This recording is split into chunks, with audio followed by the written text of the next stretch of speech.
ভাই ফোনটা সাধারণত আমরা মুখের দিকেই ধরি, কিন্তু এই বৌদিকে দেখ ফোনটা ধরেছে ঠিক পেটের নিচে। বলেন কি?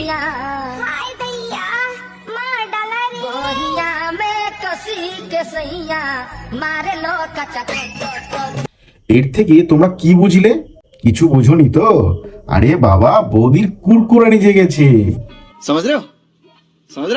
দাদা মনে হয় বৌদির কুরকুরানি মেটাতেই পারছে না,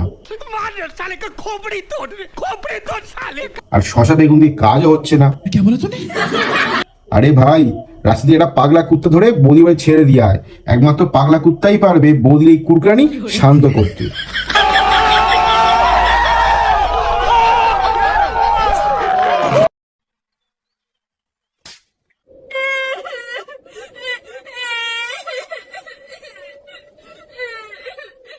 শরীরে কত ফুরকি আছে না জানি, এইভাবে গাঁড় পেঁচে মারতে গেছিলি, কিনে এবার ঠেলা সামলা।